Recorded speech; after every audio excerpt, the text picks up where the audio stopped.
guys doing? Good.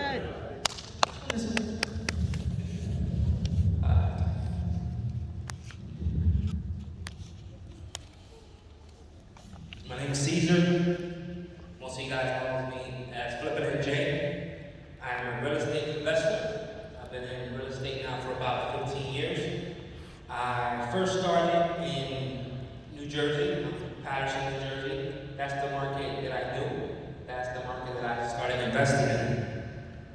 I was there for a time frame of almost 10 years. Then I started doing real estate seminars with DJ Hamid. And then at that point, I kind of learned I was comfortable enough that I could expand to other markets. So now we are in New Jersey, Atlanta, Florida, Chicago. We presently own and manage and have about 1,600 units nationwide, rental units. We also flip. We do about 50 to 60 flips a year. We pretty much do everything when it comes to real estate. We're also developing right now, putting up a 50-unit building up from scratch. So let me break down a couple of deals and stuff that we've done so far. So I don't know how familiar you are with my story. I'm pretty much street educated. I don't have a fancy degree. I don't have a real estate license. I don't come from money. So growing up, when all of my friends went to college, at the high school, I chose the streets. Everybody told me, if you don't change your life, you don't do stuff different, you're gonna end up in prison. I didn't listen, to be honest with you, and I ended up in prison, right? But then in prison, as I was finishing my sentence, I met a guy. He was a real estate investor. He was like really up there. He was worth a couple $100 million, and he wasn't really very street smart. So when he went in, I taught him how to bid, and he taught me about real estate. So in the end, I turned a negative into a positive. So I came home. This was back in 2006. This was when the market was on fire. Everybody could get a loan, everybody could get approved without even having really a job. So I started doing mortgages. Everything was great. I was doing mortgages, boom, boom, boom, straight out of prison. Now I'm making anywhere between $15,000 to $20,000 a month. So it was good for a while, and then the financial crisis came, and I wasn't making that money anymore. So my wife is Cuban, I'm Dominican. Her mom was a chef, and we opened up a Cuban restaurant because I couldn't do mortgages anymore, right? At this point, everybody was running away from real estate. So we took all the money that we had that I made from doing mortgages, and we opened up a restaurant. Bad idea. Me and her didn't really know anything about the restaurant business. We thought because we had the perfect location, great food, we were going to make money, right? That was it. That didn't happen. So the market collapsed. Everybody was running from real estate, and I got into real estate. I did one deal, which was this house right here. I made $70,000, and we closed the restaurant the next day. I've been doing this now for 15 years after that.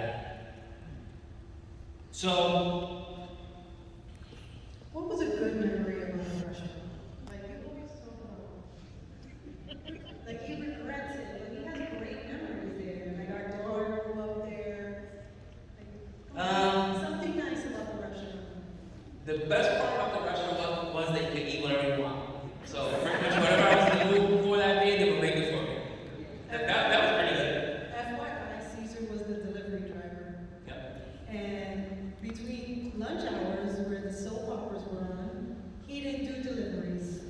Yeah, that's the one thing. So the busiest time, when we had the most clients, he would tell them, sorry, no driver.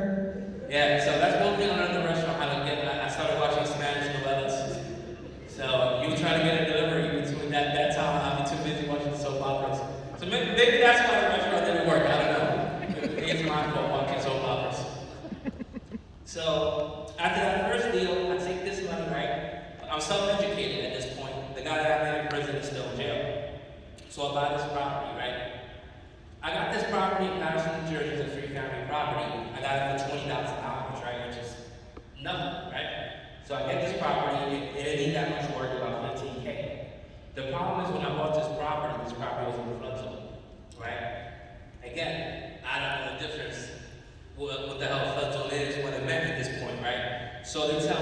flood zone AE, right? In my mind, AE, anything with an A is good, right? No, not when it comes to flood properties. AE is the worst flood zone you could be in. That year, this property flooded, not even a year, to be honest with you, like in 6 months' time, this property flooded 8 times. So in that area, my house would have flooded, but the whole area didn't come into the house. So every time this would happen, my tenants would have to get rescued in rowboats. That's how bad it was, right? The house was pretty high up. Yeah, the house was high up. And then the worst part was I'm trying to flip this house, right? It's my second property. You know, I got a crazy profit here. At that time, the market wasn't as high as now, but I could have sold the house for $190,000, right? Got it for 20, 15 into it, 190 starting out, ran swimming. So every time I got this beautiful for sale sign in front of my house, every time it would flood in that area, Channel 4, Channel 5, Channel 11, the Spanish channel will record in front of my house, showing the flood area. And I'm like, Jesus, God damn it. Right? But then eventually, I took a loss, but I still sold it for like $160, and I went on to the next property, right? So, after that experience, I buy another house in the flood zone. Now this is a 6-family, right? It was about 3 blocks away. This property, right? I didn't know at this point the difference between a commercial property and a residential property. Meaning, a commercial property is big, the value is evaluated based on the income of the property, right? So this particular property I got for $80,000. It was a complete rehab, right? I did not want to deal with the headache. So this is one of the first wholesale deals I ever did. I sold it to somebody else for $140,000, right? Which is not bad, not making any money, right? I made some money. But at the time, what I didn't realize was each one of these apartments I can rent for $1,000, right? That's $6,000. That means $60,000 a year. To give you simple numbers, this building was actually worth $600,000. So I left all that money on the table, not knowing, you know, what I already had in my hand, right? Which of course that would happen now, but I didn't know that. And you know, after I sold this property, you know how many times it flooded in that area again? 0. 0. Every time I drive by, Just to remind everybody, like this was really, really fresh into the real estate. yeah. And just so you know, like right before we even bought that first property, I was like, you're a dreamer. Stop dreaming about this real estate. Go get a job. Because Caesar would sit on the phone and tell people, hi, my name is Caesar Pina. I'm a real estate investor. Meanwhile, he had no house, no investment property.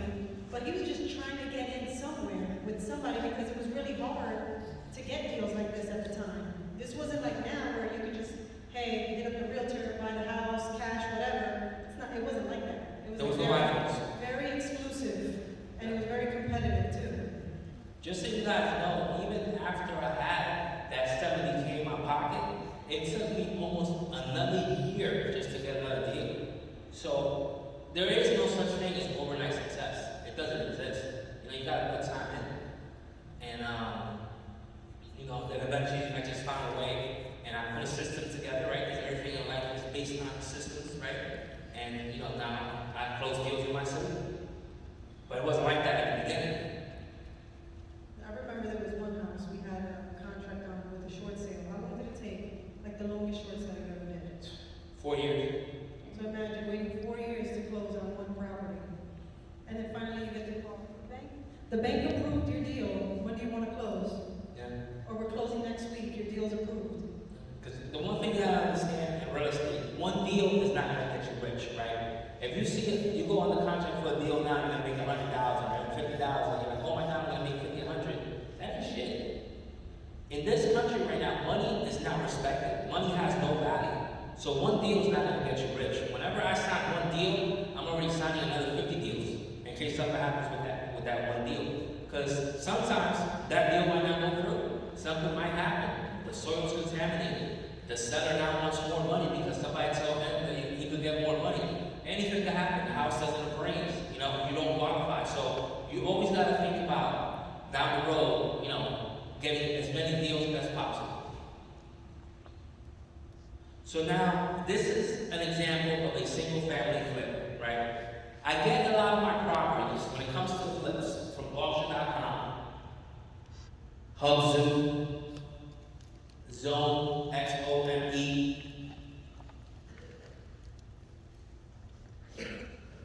the Fannie Mae website, which is HomePath.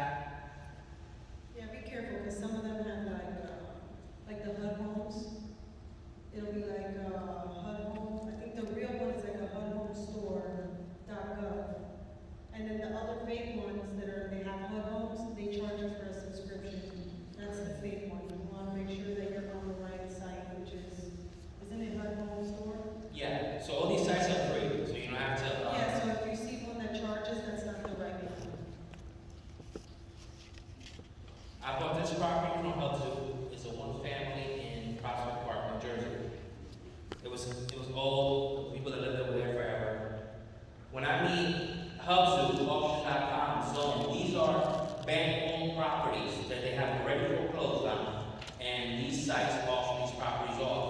These properties come with no liens or judgments on title, so you're going to get a clear title. You're not going to have any issues or anything going to pop up. When you hear the word auction, like city auctions, state auctions, those kind of auctions, those properties, when you buy them, you have to buy them with liens and judgments, right? It doesn't matter, because if anything pops up, you're responsible for it. Any city, county auction, state auction, at the beginning, as an investor, when you first start, you want to stay away from those kind of auctions, because you have to put 20 or 30% down to hold the property, and if you don't close in 30 days, they will keep your deposit. The auctions that I'm talking about are auctions that you can do from the comfort of your own home or your cell phone. All you have to do is put an earnest money deposit if you win the auction. If you don't win the auction, you don't put nothing down.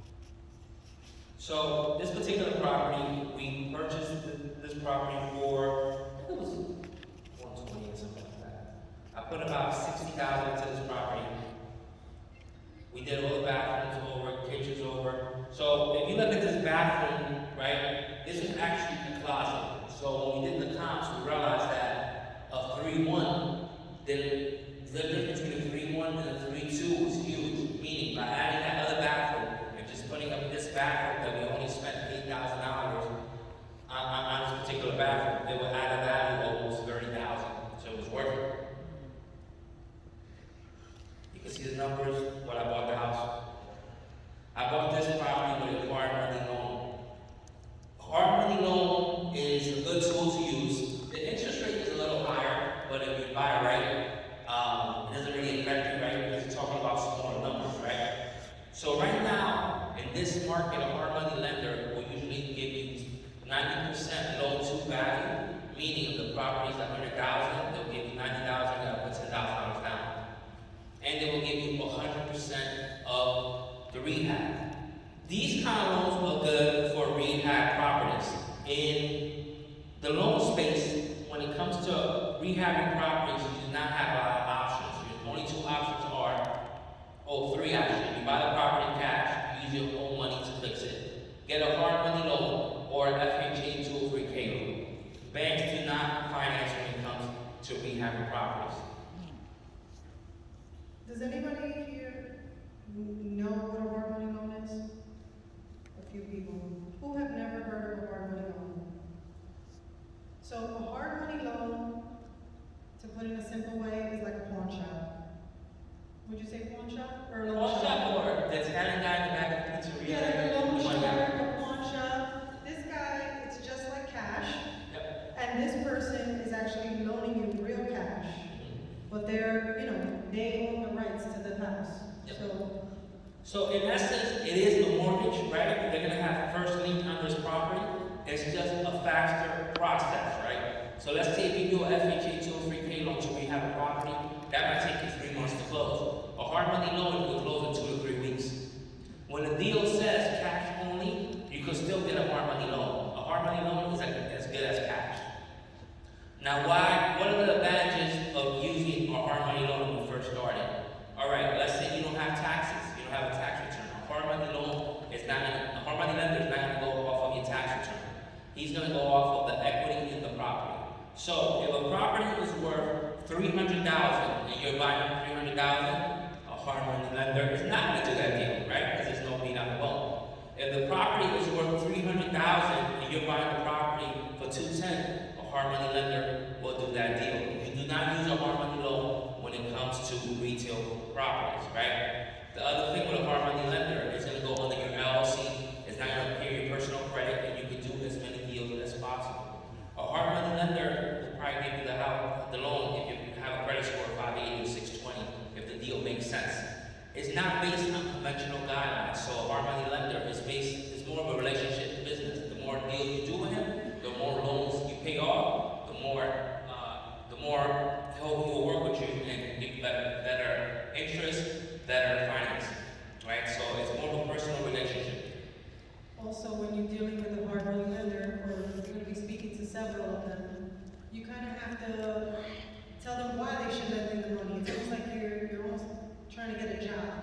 So you got to explain to them. I have a background in construction. My family, we work in construction. You have to kind of sell yourself as to why he's going to give you this money and you're not at high risk, because maybe some of you have never done a flip before, never done a complete renovation. So you kind of have to, I'm not going to say lie, but you kind of have to sell yourself and actually know what you're talking about, because he's going to ask you questions, and if you stumble, he's just going to be like, never mind. And I've seen it happen before. Meaning, if your aunt sold a house 2 years ago and you went to the house, you were her partner. So you have to, just to get in the door, you might have to, a little bit, exaggerate, I dropped off material at my brother's house. I am a contractor. I know what I'm doing, right? So remember, you gotta get anything you gotta do to get into that first deal, right? That's pretty much what you have to do what you have to do. Now, I bought this house for a hard money loan. These are my numbers, as you can see. And I sold this property for $329,000. I sold it pretty quickly. When it comes to a flip, I like to be out of the flip property anywhere between about 90 days to 120 days. When it comes to flips, it's different than the rental market. Right now, it's hot for flips, right? The next 2 years, they just announced that interest rates are going to be at almost the same levels for 2023.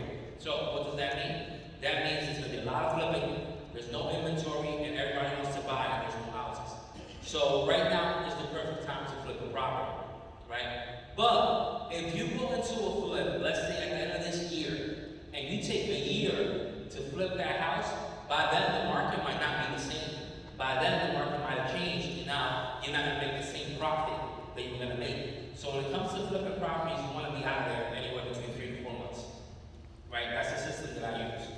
I don't do a flip unless I make 100,000, right? Sometimes, even if I make maybe 80 to 100, I might do it. But that's kind of my number. If you're starting out, you might want to do something, if I make 50, that'll be good. Anything, like if you're gonna make 20,000, 30,000, I wouldn't even bother. Because you starting out, if you make a mistake, that's 20,000, 30,000 profit, you go out the window, and you won't make anything. So you want to have the biggest margin as possible. Yeah, because God forbid you need a new roof, your profit of $20,000 just went out the window, because the roof is going to cost you $20,000. Especially if it's a flat roof. I know roofs. She only buys houses that the roofs is roof. So as you can see, when I sold this house, I made $108,000 in a matter of 4 months just on one deal, right? So imagine, if you do 1 or 2 deals like this a year, what's the point of going to work, right? There's no point. What's going on, guys? My name is Jay.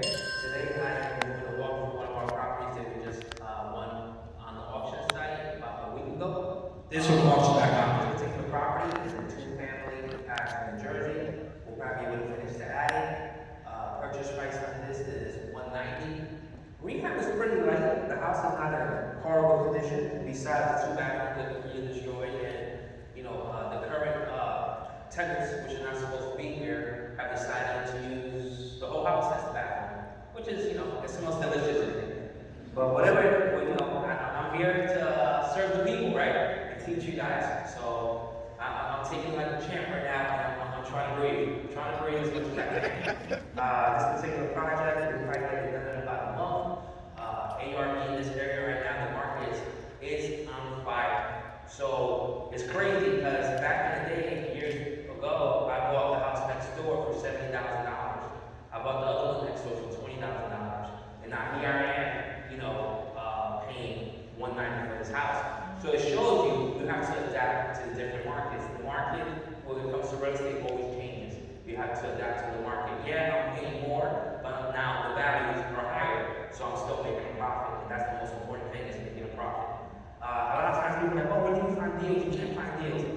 I just picked up 7 deals from a regular auction site last week. You can do the same thing, and I made it happen. Today I'm trying to buy another 4 or 5. So there's deals out there. Remember, New Jersey is a great state to invest in. New Jersey is a judicial state. We still have people who haven't paid the mortgage in 10 years. There's still always inventory coming to the market. There's always deals. But don't miss out. Right now the market's on fire. So next time you see this house, you're gonna see, we're gonna show you the whole process, so you can see from start to flip, from beginning to end. You're gonna see when we fix it to when we sell it.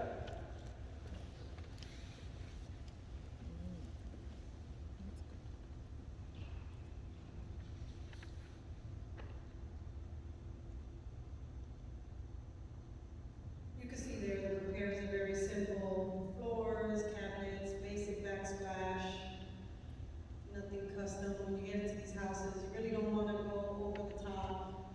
Just keep it very basic. I know, like, some of you might want to put a little flavor into it. It's not worth it at the end of the day. Just keep it as simple as possible. The materials you use, if you're going to keep the property, make sure the materials you use can withstand some wear and tear. Like, instead of like laminate flooring, maybe do the vinyl plank flooring, just because people like to mop. I don't know why, they wet the whole floor. And if you got laminate floors, it's gonna start warping and chipping over time. So you're better off just doing vinyl. Bathrooms are very basic, white tile, subway style. So now it's crazy, right? Because when I first got this house, right, which was back in January, February, right, I thought we were gonna sell this house for $350. The market is so out of control that we already have offers at $450. So for this particular property, it worked the opposite, right? Like I told you that I want to get out quick. It took a little bit longer, but the market worked in my favor, and now I'm actually gonna sell it for, instead of making 100-something thousand, I'm making almost 200,000. And that's how insane the market is right now. And I got this property from auction.com. It's a site that one of you guys can go onto, right? When it comes to residential properties, right, and flip properties, anything from a condo to a 4-unit, you need to look at the sales in that area, right? Very simple. If you look for a property, you can get it for 200,000. If you look for 4 properties that have sold within a 1-mile radius within a 1-year time frame, that will give you your comps. So you look for 4 properties that are similar to that property. If the property that you're looking at is 2,000 square feet, you want to look at 4 properties that have sold that are 2,000 square feet, just like the one that you're looking at, right? So, for example, if comp 1 sold for $350, comp 2 sold for $375, comp 3 sold for $410, the comp 4 sold for $399. At that point, you kind of say, all right, this house is worth $400,000. It's a great deal. So that's how you analyze value when it comes to residential properties, if they're worth flipping or not. Whether you find comps, very simple compared to when I started. When I first started, you had to pay an appraiser for comps. Now, you can get your agent, whichever real estate agent you have a relationship with, they can pull the comps for you from the MLS, or you can just get the comps from Trillia or Zillow. Very simple. Also, before we move to the next one, when you're purchasing something, like let's just say you do find something interesting on auction.com or Hubzone, there's a time frame. So they'll post the house a month or 2 before the auction actually starts. So you'll be able to prepare. If you really want that property, you'll be able to prepare and try to get lending, try to get funding, cross all your T's and dot all your I's and get everything ready for when it's time to bid on that property, you're ready. Because once you do, everything moves pretty quickly. These people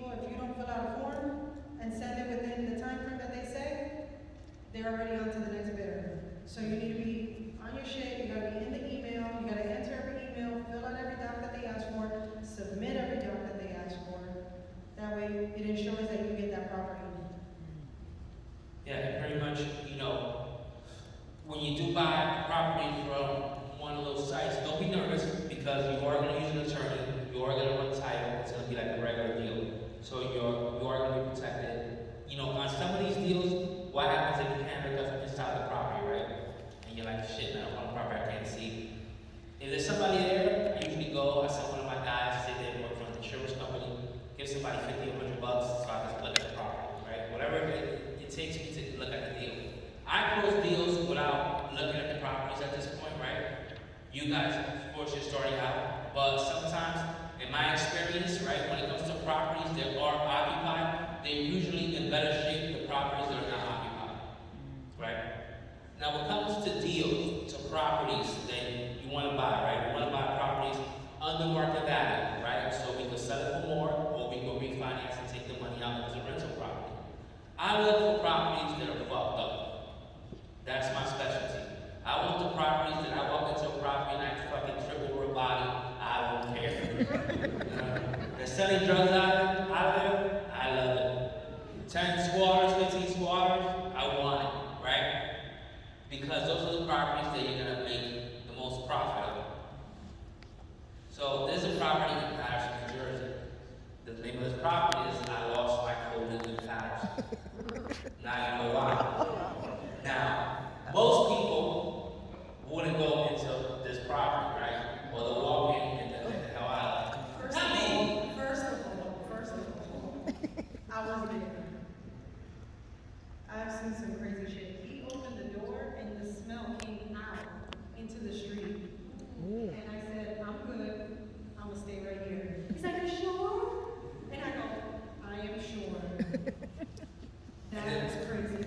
When we cleaned that house, bro, like, the whole neighborhood complained. Like, the whole smell just hit for like two blocks. Everybody, you know, it fucking smells like shit. It was that. What is that? What is that smell? Because it was like incubating. Yeah, it's Fermented. So, when it comes to real estate, right? Renovating properties, flipping properties, fixing properties, whatever you want to call it, you have to be a dreamer, right? You have to dream about the final outcome, right? You have to have vision, right, to see what it could be. So, like she called me, she told me go get a job. You fucking dreamer, right? I am a dreamer. That's why I'm successful in real estate. So for somebody like me, I go into a property like this, and I can dream that shit right out the toilet. I don't see it, right? So you can see this property was messed up, destroyed. And I bought this property with a hard money loan. Go back. You clicked it too fast. Let them absorb. That one? No. At this point, I'm thinking price level. The screens that are How we right describe it. there. And it's crazy because people leave, you'll see like people leave photos, they leave all types of stuff behind, they don't even care. But people were living like that. It's crazy. Go to the next one. And this isn't even the worst that we've seen. Yeah, this is a big one. So, you want to take a picture of that. That is a rehab schedule, right? Or a construction schedule. A hard money lender will ask you to give them a rehab schedule. These numbers don't have to be perfect, right? So these numbers are numbers that you put together with your contractor and you give to your hard money lender. So before they approve a loan and they do a deal with you, you have to give them a rehab schedule. It's very simple. It's nothing crazy. There's no science behind it. You know, anybody can put this together. Now, let's say, right, on this particular property, whatever it is, my down payment, right, just to show you a technique. Say my down payment was $25,000, right? I'm starting out. I don't have a lot of money. Well, first off, when you do a hard money loan, right, you have to have a couple of dollars in your pocket. They give you 100% of the construction and they'll give you all the dollars, but as you do the work, for example, I did my demo, my framing, rough electric, rough plumbing, that was $23,000. I come out of pocket, I call my hard money lender and tell them, hey, I need my money, I did the work. They come, they look at the property, and they give me my $23,000 back. So, you know, it's like they're gonna keep on replenishing your money over and over, right? So let's say you had to put your down payment, right? It was $25,000 to acquire this property, right? So what I do is like anything I use, right? The construction cost was 90, my total rehab was 91,000, right? As you see the numbers. What I will do in this scenario is I will add that 25,000, right? And make it 116,000, right? So on my final draw, when I'm done doing my construction, I just got my down payment back before I sold the house or refinanced. So in essence, I just did 100% financing. So by me leveraging my money and leveraging my dollars, I was able to get my money back before I sold or refinanced. Now I can buy another property quicker. Now it all depends how you want to do it, right? Because if the house has the value, let's say your profit was going to be $60,000, you could have just added that $60,000 to your rehab. So on your last draw, when you finish your construction, you actually took your profit before you sold the house or refinanced. So now you can scale and move quicker and buy more houses. Also, when you guys do drawers, so like the 1, 2, 3, 4, normally this is like the normal amount of draws. You could always add more. So if you want to do, let's say you wanted to do the first 2, right? Because you're short on cash, you want to do demo and framing. You could call the guy up and say, hey, I did the demo and framing, that was my first draw. And then you can move the rough electric, rough plumbing down to draw 2. So now they'll come in and give you that 9,000. The only problem is if you add more draws, every time they come out, they're going to charge you a fee. It's like a site visit. So it's not like you can break this down into 10 draws for free. They're just going to charge you. But if it's more convenient for you, then that's what you do.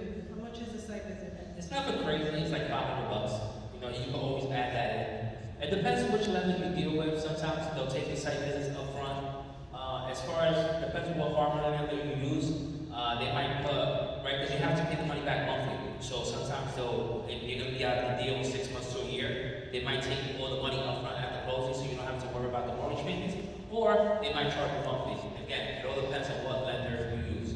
At the end of the day, there's no science when you do a rehab schedule. A hard money lender is not going to be mad at you if you ask for more money, because the more money you ask for, the more they make off of the interest. So they're going to make more, they're making more money, right? Monthly or whatever, they calculate their interest. So that's a quick way of scaling. I wish, to be honest with you, I would have done that 10 years ago instead of now wait 10 years before I started adding that money, because I would have moved quicker, right? I never really, you know, at one point I used to be like, do the work, leave the drawers there, and just move on to the next deal. When in essence, by me overestimating my construction costs, I could have moved quicker because I have more liquid to move for more down payments, right? Because the whole thing is this. A lot of, like somebody asked me earlier about buying houses cash, right? It's cool, right? If you have $100,000, right? Like the example I gave the gentleman earlier, and you buy one house, that house makes $3,000 a year, right? And it goes up in value by 10%, that's $10,000, right? And you make $3,000 every month, but you got $100,000 just parked in one house, right? Okay, boom. Now, if you would have taken that $100,000 and bought 5 houses, put $20,000 down on each house, right? And each house makes $3,000. That's $15,000 a month, right? Instead of making $3,000. If those houses went up in value by 10%, you make $50,000 instead of making $10,000, right? Yeah, you have to pay mortgages. Rates are so low that let's say you pay $2,500 a month, $3,000 a month on all these mortgages, right? But you're making $12,000 a month compared to making $3,000 a month. So by buying more with less, leveraging your money, that's really how you scale. My first 2 years in real estate, I didn't know how to scale. I was buying my first properties cash. Year number 2, this guy named Sal calls me and tells me, hey, you're doing the wrong way. At this point, I'm like, oh, whatever, bro. I already made half of it on top of the work. He's like, bro, OPM, other people's money. So once I started doing that, using other investors, banks, and the bank's money, that's when I scaled from doing 2 to 3 deals a year to doing 20 deals a year. Unless you're sitting on $20 million, then you're good, right? But if you're not, you have to learn how to leverage your money to be successful in real estate. So this is the after. I gotta be set up. My house is not the same. And it's something that doesn't cost a lot. As you can see, that's a new toilet on our Savage. It was replaced. I know you put that toilet somewhere else though. He saved it, I know he did. As you can see, our numbers, the rehab, walked away with $100. So this was a rental property that we used the burden of it, and we refinanced and walked away with $160,000. So this property, we refinanced with a asset-based loan. So if you're gonna do a flip, you sell the property, you're done. If it's a rental property, you use our money loan to fix it. You wanna keep it long term, you can use an asset-based loan. Asset-based loan is easier than FHA or regular conventional mortgage. It's based on your credit score. It's not based on your tax returns, and it's based on the income of the property. So as long as you have a 700 credit score, you can get an asset-based loan. What banks do asset-based loans? Colony Bank, American Finance, Lima Capital. And those kind of loans, even if you want to use it just to purchase, it's more expensive, right? It's not like FHA that you could buy, you put 3.5% down. You're looking at anywhere between 15 to 20% down. But you buy it on your LLC, it doesn't go on your personal credit report, and you can buy as many as possible. So meaning, if you're in a market that you got to put 15, 20% down, and the properties are like 100,000, it's not bad, right? But if you're in a market where the properties are 300, 350, then it's a lot of money, right? So you kind of got to think what kind of market you want to do that in. You always want to start with your FHA, but you got to put 3.5% down. But if you have a couple dollars, you have some experience, then that's definitely a good program that you can also use. Hard money loans, asset-based loans, FHA, whatever you want to call it, you got to think about all of it as tools that you're going to use to get you there. So now, this is a property that I bought from auction.com. We're getting into commercial properties. Commercial properties are different than residential properties. To get the value of a commercial property is based on the income of the property, how much it makes.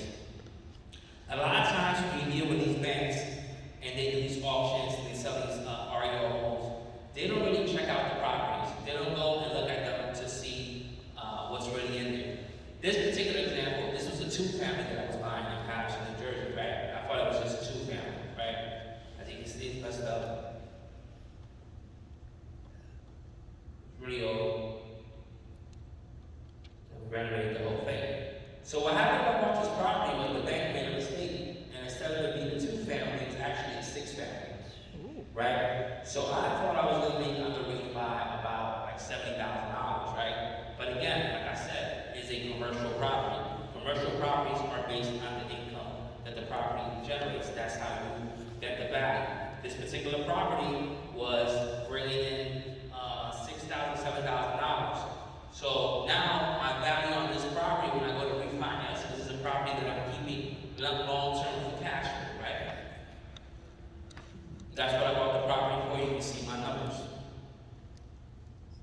When I went to refinance, they gave me a value of on this property $550. I think it was 70 or 75% loan to value. So now, when I went to refinance, I walked away with $245,000. And what do I do with that $245,000? I buy more real estate. You didn't go to the Dominican Republic? No, I'm a brother. That's another guy. So this is an example so you can see. These are the ones from our rent. Just to give an example. Yeah, but that's pretty much the gist of it.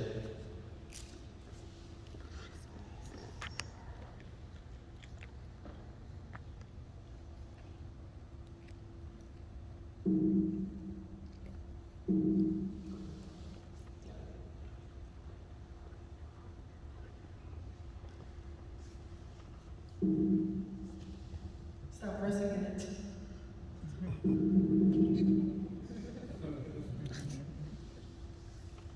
Maybe 1 second, that's the difficulty.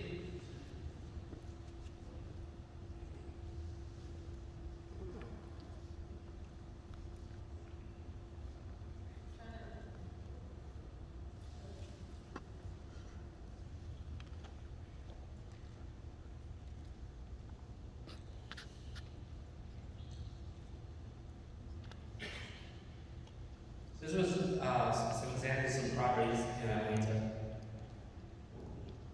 It's a sitcom.